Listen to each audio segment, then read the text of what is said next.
everyone. In this week's episode, we're taking a look at the top comics for October 23rd, 2013. The year is almost over. Stay tuned.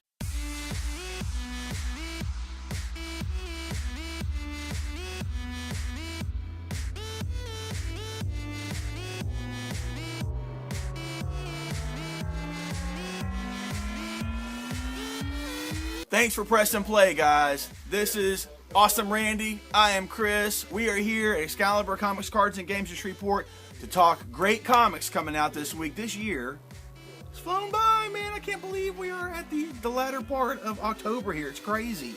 It is super crazy. It all flies by to me, but it's so crazy, man. Hey guys, just one big thing, a couple little things here, and one big thing before we launch into the main meat of the episode. This is one of our longer episodes. We got the MP3 down below. I think I've forgotten to mention that a time or two recently. Throw it in at the end.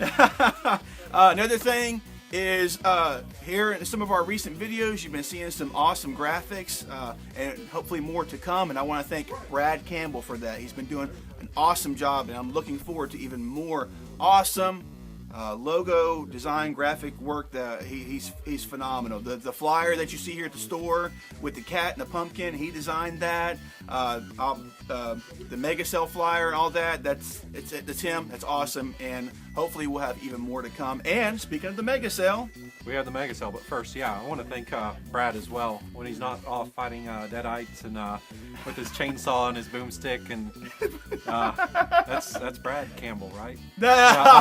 Sorry. We have our Mega Cell coming up October 31st through November 3rd. Yes. And this is where we have everything in this store is going to be some percentage off here. It can be anywhere from 15% off to 75% off, depending on what day you walk in here. And that mostly, the what day you have to walk in mostly is referring to the back issues. Let me just go ahead and say that. Okay. Because those are the ones where you'll see a progressive percentage off there. Yes. Everything else, I think, is like at a fixed % off throughout the sale here. Cool. We also need to make a comment here, not about the sale, but about next weekend, because next weekend is when the comic event for the Halloween free comics are going to be coming out here. Oh. And they did that. They started that last year with their first go round. They're doing it again this year, and it's kind of like kids books, treats for the kids to come by the comic shop, try and get them interested in reading comics here, because so many people you see are older guys, older girls coming in here. So we want the children in here. Bring your kids in, make sure that they get some comics. Maybe I'll be in costume. I don't know. Oh! This is my costume right here, the hat. He gave us a hint on Facebook as to what his Halloween costume might be. So that's right. I did. Who knows? If other people are coming in costume, I'll come in costume. We'll see. Awesome. But I wanted to make that clear here that that's going to be coming up, because that's one of the things we've been missing out on here. And, it's been in the front of the previews for some number of months, showing those comics that will be coming out here. So come in, take a look, grab a couple, have fun. Cool. Awesome. Thanks for bringing that up, because I wasn't aware. But, the Mega Sale, then we have this Comics for Kids Halloween event here. Awesome. Dear Lord, at the end of this month, you should really be hooked up with whatever it is you're looking for or have been looking for. Guys, we have anyway, Mega Sale, Halloween Comics for Kids. Moving on, we still have the main events going on. We still got Forever Evil, we still got Battle of the Atom, we still got Infinity, still got Lights Out. So we're just going to dive right on in, and I'll start with Forever Evil. Sure. Dude, we had Justice League of America come out last week and gave us a glimpse as what's going on with the Justice League of America team, or the Justice League. The Justice League themselves. That was an interesting issue that tied in with the whole Forever Evil event. This week we've got Justice League number 24. And they're still saying the Justice League is dead, but then we have Black Adam stepping into the fray and see what he is going to contribute or even possibly change. He's like, what is he? Is he a good guy? Is Black Adam a bad guy? He seems like he crosses the line. They've done that forever. I mean, he was part of the JSA for how long there? And exactly. Then turned over there whenever Kondak was taken over or whatever war broke out. So Exactly. they're just continuing to have kind of this blurred line with his character. I like that. I think he's a great character, fun character to me, and I like that he's possibly going to be stepping up to say no there. Of course, he could join up. Who knows? Yeah, right. You never know. He could just as easily help the leagues out or fight against them. Yeah. And he's just he's kind of the guy you want on your side. Definitely. It seems like. So some more mystery with that. Also, we've got Teen Titans 24 hitting. Where are the Teen Titans? What's going on with them? More to the point is probably when are the Teen Titans? Oh, That's what we're probably looking at there. I like that. 'Cause, yeah, they're not where we think they are anymore. Right. So we still got we still got the heroes gone. The crime syndicate is still out there in full force. We thought with Forever Evil #2 that maybe the Teen Titans would be able to step up and do something, but that didn't really happen. Let's just be honest here. And now we got Justice League coming out this week, so we're gonna find out even more. Hopefully we'll get, I don't know, I think it's still early enough in the big event storyline. It's still teasing stuff, and we're not going to get any answers till later on, but even still, it's still worth checking out. We're seeing little by little, some of the heroes are still there. The big seven are no longer there. Right. And we're also seeing some, I like seeing Stargirl step into the front there. I mean, one of my favorite characters, and they're treating her right still. So good. I thought the new 52 might change who she was at the core, and they haven't. So that's awesome. That's cool. Also, alongside Forever Evil, we're gonna have 18 issues across various titles of the Forever Evil Blight storyline, and that starts this week with Justice League Dark number 24. John Constantine is alive. Katana, the wizard lady. Pandora. That's the one. Pandora. That's who he's talking about. Pandora. Yes. Why not? No, the magician lady that says everything Oh, backwards. Zatanna. Zatanna is gone. Possibly dead. Constantine wants to find her. That's what this story is starting off with. But also... That's his lady. That's his lady, huh? That's awesome. I own you. But also, whenever the crime syndicate came across the threshold, the barrier, however they got into the DC 52 universe, their evil from their universe took on a physical form called the Blight, and is now over in this DC 52 universe as well. And it's up to Constantine, and it's going to be the Phantom Stranger, Justice League Dark, and Pandora to fight against the Blight and try to hold off the tide of evil that has come through and what they're doing. And this is going to be 18 parts. It starts with Justice League Dark 24. It's going to be in 25, 26, 27, 28, and 29. It continues also with Trinity of Sin, the Phantom Stranger, 14, 15, 16, 17.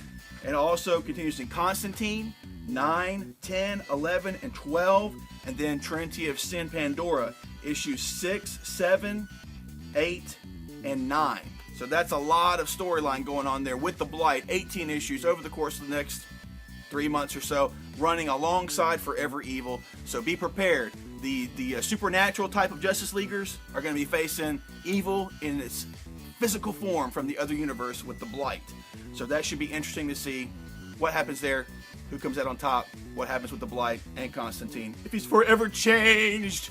So did they kill Deadman? I don't know. See, that's a great question. So maybe we'll get to find out with this storyline. Hocus pocus him away. I don't know. Also, along the lines there of the big events, we have Infinity. Lots and lots and lots and lots of tie-ins coming out this week. We have the Infinity Heist number 2. In this, we are getting to finally see what Spy Master's plan is, and they're going to try and put it into action. We know that it involves Tony Stark's armor, but he still hasn't revealed everything. So we're going to get that. We also have Infinity: The Hunt number 3. Yep. And we're taking a look here. We have the students and the teachers teaming up here. They're trying to take on the forces of Thanos. is this, I guess, still it's taking a little turn from its Contest of Champions feel there, and I mean the Contest of Champions didn't necessarily have them facing off against outward forces, but facing off against each other. Well, they were supposed to, and then Thanos arrived. Yeah. But this second issue was kind of fun, man, because it focused on the Latvian school. Yeah. And those characters, so that was cool. And then at the end of the second issue, we see them trying to congregate forces in Atlantis.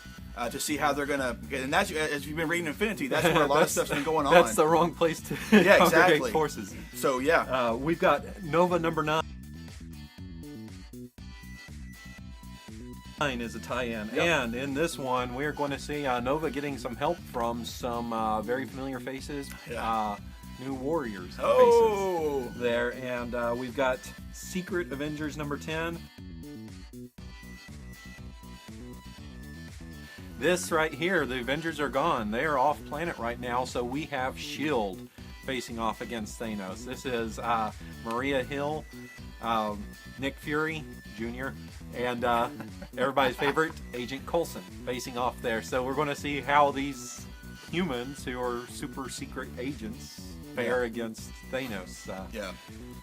We'll see. Yeah, exactly. Exactly. What's going on there? And then finally we have Thunderbolts number 17. There's our tie-in. And it doesn't look like things are going to be going quite right with what their plan was. And we have one of the generals possibly taking an interest in the Thunderbolts leader. Yes. So. I've been surprised with these Infinity tie-in storylines, because while they're their own story and tying in, but they've been fun. I've been especially enjoying the Thunderbolts one. There's just enough action and humor peppered in there, and the way the last issue ended with all those mob bosses in one spot, and the Punisher just has this grin like, yes. It was fun. I've been enjoying it. Well, good, sir. I didn't know you were. No, I knew that. Everybody's been enjoying this stuff. It's been great. Yeah, a lot of fun. Yeah, talk to me. Those are our tie-ins there with Infinity. What's our next big event? Hey guys, Lights Out is still going on, and it goes on this week with Red Lanterns 24. Yeah. With the last issue's storyline with the new Guardians issue, we saw Kyle Rayner enter into the stage, and there was some powerful, awesome things that happened with him in that particular issue that we saw with, not with Relic himself per se, but with the other entities that Relic has been involved with. And at the end of the issue, Kyle Rayner's like, maybe we shouldn't be fighting Relic. Yeah. Maybe we should be helping him out. So that was very interesting to me. In this issue, we got Hal Jordan and Guy Gardner.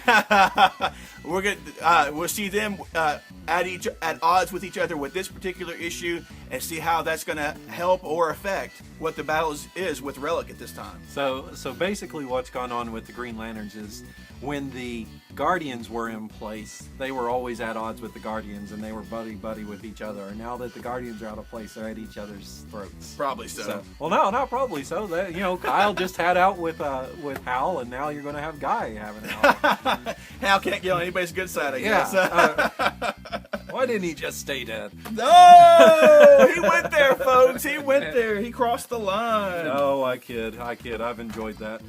We also have Battle of the Atom Part 9. This is the penultimate chapter, is it not? Because then we have the Battle of the Atom number 2 coming out. This happens in Wolverine and the X-Men number 37.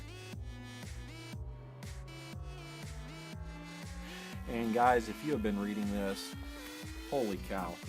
This story has been intense. Yeah. And we still don't know why, Xavier Jr. is acting the way he's acting, per se, and why Jean Grey has joined this side there. So we found out just whose side everybody's on. We now have this mystery of why is it the original X-Men can't go back in time. That's our big thing that we have to figure out at this point. It's been awesome seeing Colossus and his sister team up there with each other. the two of them have. It's been a while since they've actually gotten along with each other, and so to see that's just been way too awesome. And both of them wielding the sword there. Yes. As, the soul bringer, whatever the sword is that she has. But this has been a great series, and I'm a little sad to see it wrapping up here, but that's what's going to happen. And we have, I guess, a little bit of a taste of what some of these future, or what's going to happen with some of these X-Men in the future. Say, a certain little rebellious student having the power of the Phoenix that supposedly was gone from the universe, but is back now. Right. I don't know what's going. I don't know, but I will mention all this stuff is going to be coming or leading into some really awesome storylines, such as the trial of Jean Grey.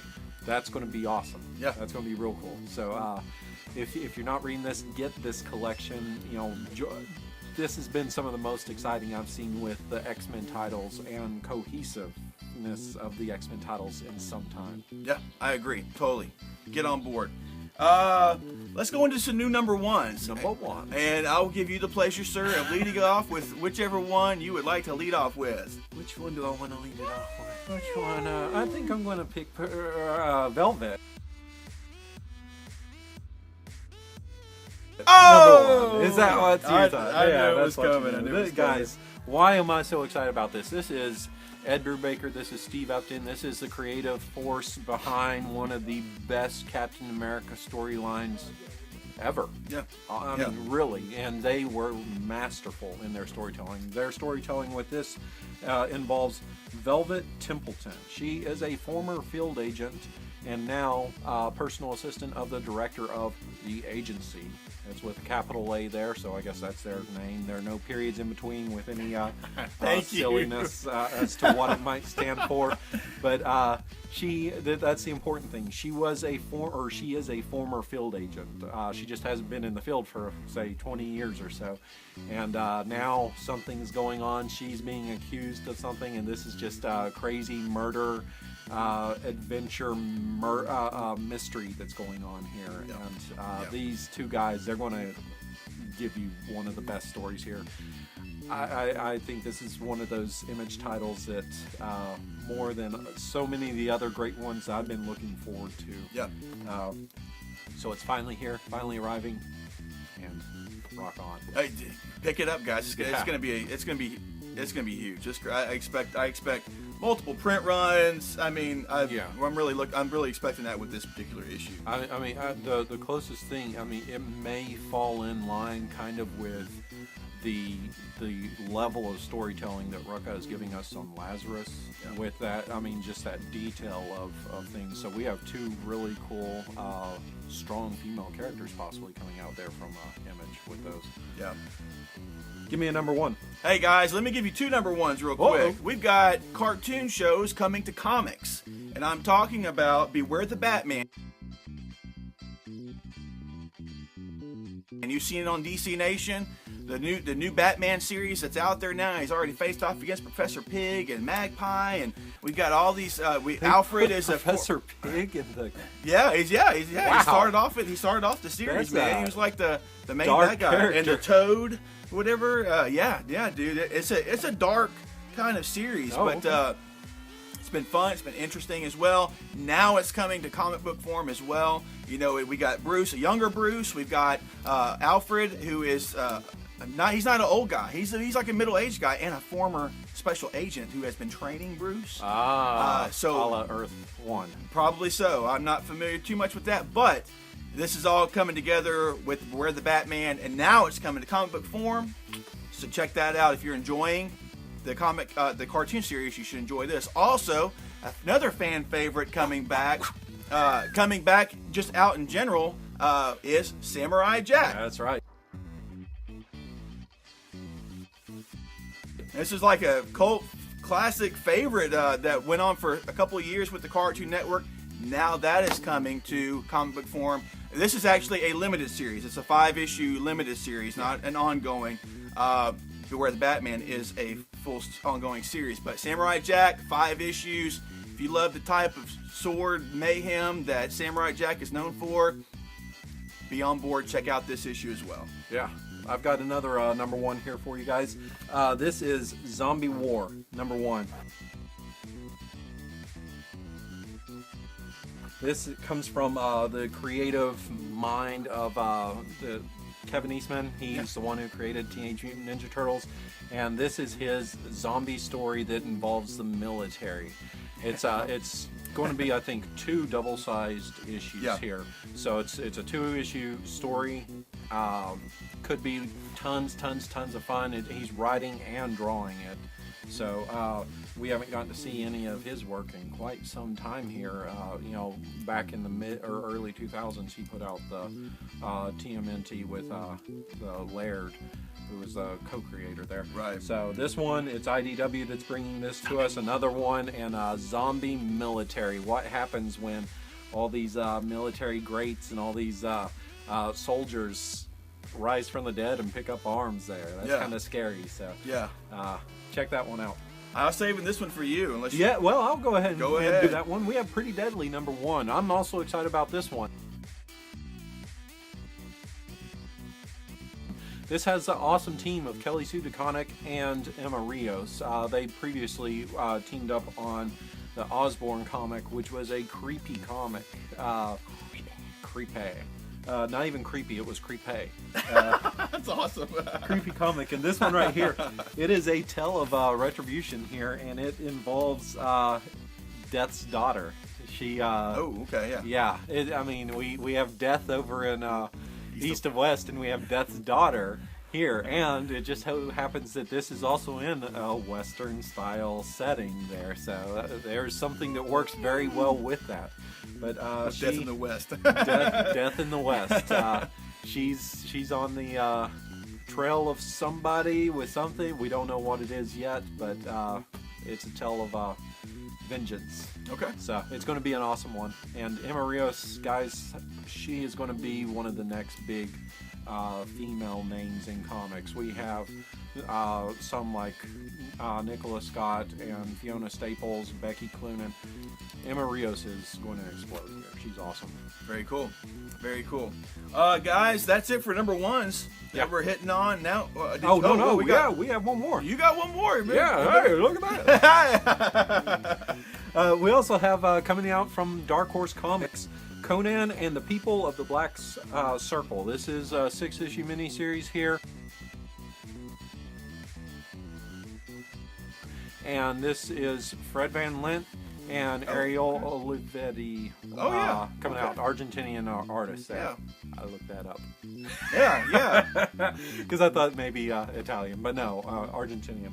But this involves assassins, dark magic, and a mysterious noble woman, which never bodes well for anything in the Conan universe. And they're all look to be piling up, stacking up against Conan in this. So there are some fan favorite writer artists there that are going to be giving us a real quality Conan comic. And we've got a couple of them coming out right now with the King Conan comic and with the Conan series written by Brian Wood.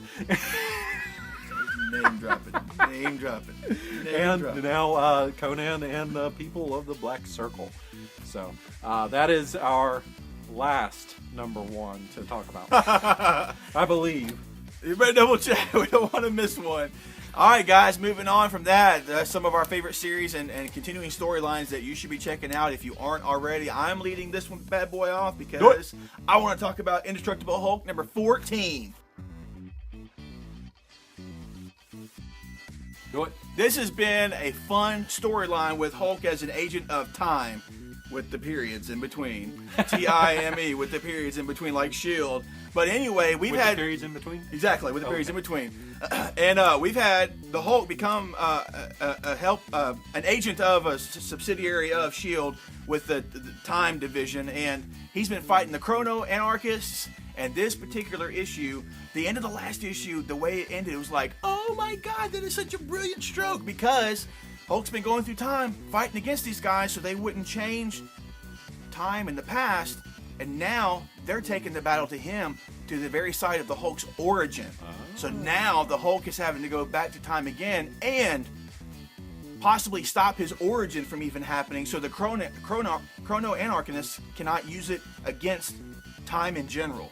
So I thought that was just a brilliant stroke. I didn't see it coming because the way the storyline's bouncing around. You've got cowboys and dinosaurs, and then the medieval times with the Black Knight and the black sword and stuff. But then the way that wrapped up, now he's got to see if he can save his origin from the chrono anarchists. So tons of fun. You should be checking it out. It's Mark Waid. Check it out. Cool.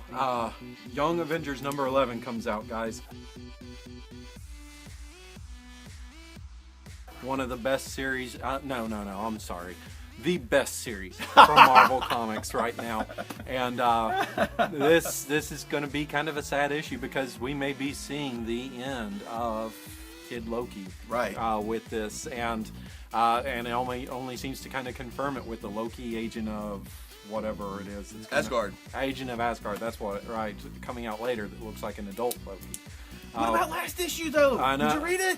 Yeah. You find out Loki? He's been a trickster this whole time. The whole time, man! Yeah, so he's trying to get what he wants. He's trying to double-cross Mother, and we see that Hela has been kind of angry about everything, and I don't know who she's working with, but she tricks all Hulkling. Yeah, Leah. I'm sorry, not Hela. Teddy. Leah's been, and she tricks him and takes him back to New York, which is the one place they can't go. I love they say you can never go home again. Well, the Young Avengers can, but if they do, everything will end. So they've had to stay away from here. It looks like they're going to be forced to go back and deal with this. Man, this has just been an awesome series, and it's kind of getting to its wrap up here before they will start it with season 2. But one of those that's going to be at the top of my stack here. Jamie McKelvey has been rocking as well. Yes, I love it. Guys, moving on. Savage Wolverine number 10 hitting the shelves. Number 9 was a fast-paced, fun issue written and drawn by fan-favorite artist Jock. We see Wolverine in a totally extraterrestrial terrain, someplace totally out of his element. And we have a child entering the fray that entered the fray with last issue and will be continuing with this issue. Where is Wolverine? Is he in the future? We have some speculation going on that it may not be what everything is seeming that it is. It may be the total opposite, to be honest with you. He may not be off planet. Yeah. That's kind of our hypothesis here. So, still, fantastic artwork. First issue was a fast-paced, fun read. Just brought you right through. Dropped you right in the middle of what's going on with Wolverine. Issue number 10. Yeah, great cliffhanger too. Yes, exactly. Those children, they're kind of scary there. I'm not sure. Yeah, with that vial, and it's like, this can cure. Ooh, let's see. We're just like you. Yeah. So, great storyline. Check it out, guys. Real quick one here for you. Catwoman number 24 is coming out.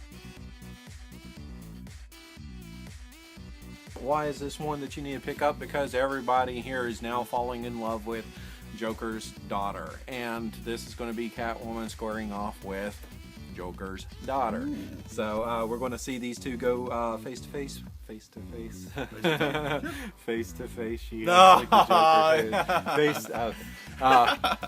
facing off with each other, face off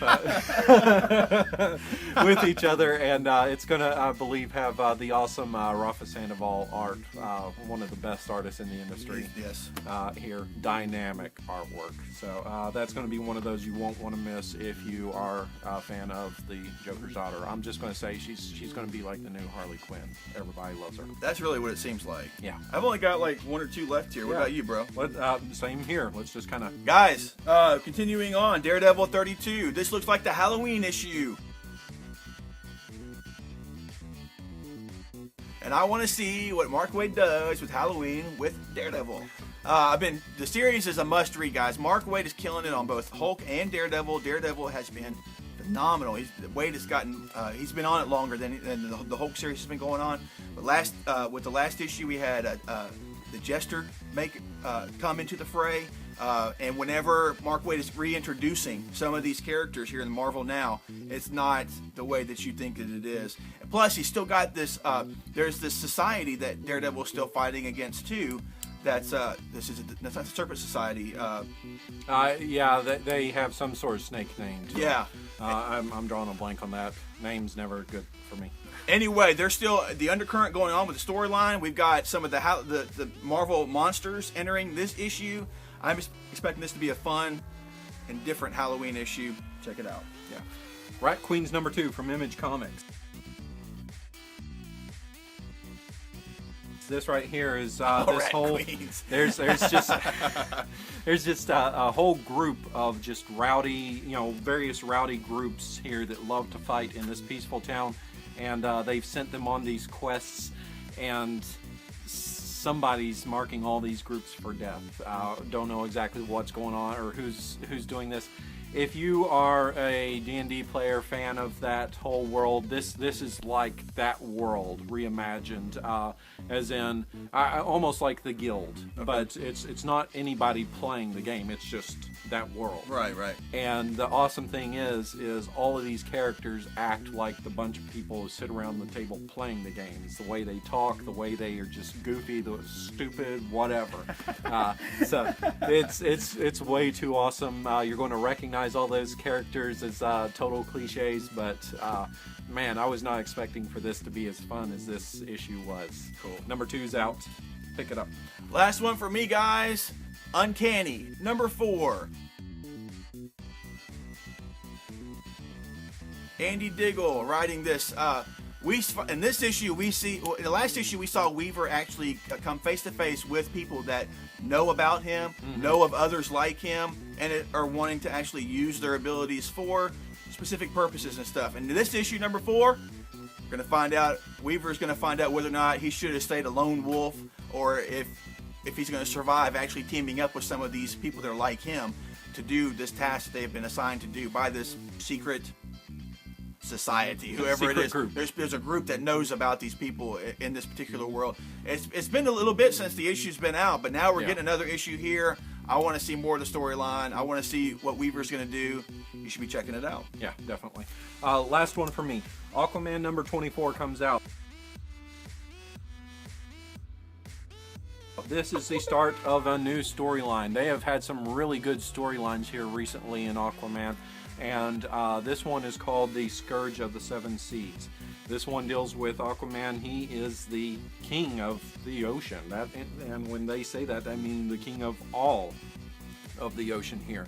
So does he really have control of all the different oceans there as he thinks he does? That's why they say the seven seas, seven oceans. Yeah. There, and is this one of those things that maybe there are other forces out there that are going to looking to eliminate him within? So Aquaman, he's got a tough job there, being a king of what is it, 3/4 of the world? Exactly. Something like that. So exactly. And that's one of those things that you never think about. There's Atlantis, but yeah, you have a whole lot more out there. And do these people, other seas, recognize him as a ruler? Yeah. So that's going to be a good one, and it's Jeff Johns and Paul it's a French name. It's Pelletier or Pelletier. Yeah, it's a French name. Or Payete? Well, who knows? He's a great artist, though. He's been around forever. Forever, yeah. He's an artist that I really like. I thought you like him because it's very Alan Davis with his art style. So. Very cool. Love something he did at CrossGen years ago. Yeah. There was one series he did there that I really liked. So, guys, there's a ton of stuff. Mega sale, Halloween, comics for kids event as well. Don't forget that. Am I saying it right? It's the kids. It's the free comic Halloween event. Okay, there we go. That works. Go. That works. Yeah. It's bring your kids and let them get some comics. 26th, is that right? 26th. That's right. The comic god has spoken. The 26th. The comic god has spoken. Guys, that's it for this week. That is a wrap. Don't forget the mega sale. Don't forget the 26th, the Halloween comics for kids. We are at ExcaliburCCG.com. We are located here in Shreveport, Louisiana. Excalibur Comics, Cards, and Games. And these events that we're talking about are also going on in Texarkana as well. So be sure and check those out. Guys, we love hearing from you. Leave a comment. Tell us what you're reading. Tell us what you think of the big storylines that are going on right now through the DC, Marvel, whatever else, whatever other universe is going on. If they got a cool storyline that you want to talk about, tell us in the comments below. Download the MP3, thumbs up, like, share, tell your grandma, tell everybody. Let them all know that we're doing an awesome comic show here at ExcaliburCCGTV. I can't tell my grandma. Oh man, he went there, guys. Oh man. That's it for this week, guys. Anything else to add, Sir Randy? I'll see you in the shop. That's his line, guys. Take care, everyone. See ya.